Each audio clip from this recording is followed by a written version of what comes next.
वित्त मंत्री निर्मला सीतारमण 20 लाख करोड़ रुपए के आर्थिक पैकेज जुड़ी पांचवी और आखिरी चरण की घोषणाएं उन्होंने आज की, जिसमें मनरेगा समेत कई दूसरे सेक्टर्स की राहत का ऐलान किया गया।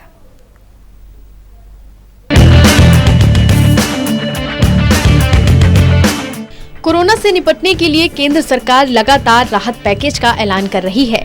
सबसे पहले प्रधानमंत्री नरेंद्र मोदी ने 20 लाख करोड़ के राहत पैकेज का ऐलान किया था और उसी दिन कहा था कि इस पैकेज को विस्तार से वित्त मंत्री समझाएंगी। और तब से ही वित्त मंत्री निर्मला सीतारमण हर दिन एक प्रेस कॉन्फ्रेंस कर पैकेज के बारे में देश को बता रही हैं।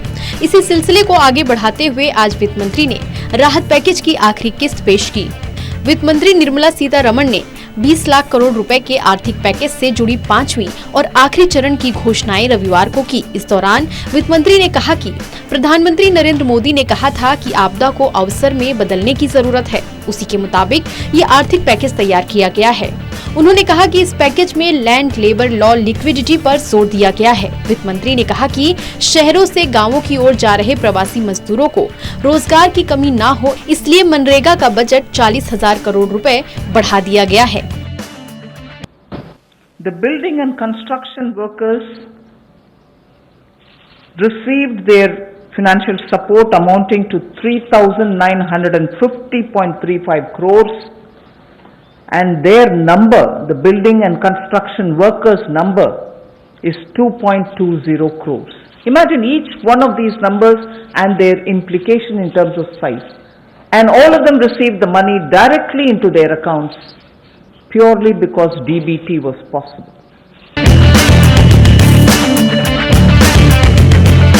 मनरेगा के अलावा पीएम गरीब कल्याण योजना के तहत टेक्नोलॉजी का इस्तेमाल कर डायरेक्ट बेनिफिट ट्रांसफर कैश का किया गया है। इसके तहत 8.19 करोड़ किसानों के खाते में 2-2 हजार रुपए दिए गए हैं। इस दौरान वित्त मंत्री निर्मला सीतारमण ने कहा कि इसके अलावा देश के 20 करोड़ जन धन खातों में डायरेक्ट बेनिफिट ट्रांसफर के जरिए 500 रुपए भेजे गए हैं। The PM Garib Kalyan used the technology available and therefore was able to do direct benefit transfer of cash for the various categories. I just want to quote some of these numbers now before I begin today's issue, because of the size of what is shown in these figures. The number of people to whom directly to their accounts money could reach because technology, direct benefit transfer technology, was in time adopted and implemented with such missionary zeal over the last 4 years. Otherwise, this wouldn't have been possible at all. PM Kisan beneficiaries as of 16th May, I'm strictly talking about the announcements and their impact. One-time transfer of 2,000 rupees each has reached 8.19 crore farmers, and that amount is about 16,394. Jan Dhan account holding women under the PM Garib Kalyan were credited into 20 crore people's accounts, and that amounts to 10,025 crores of rupees.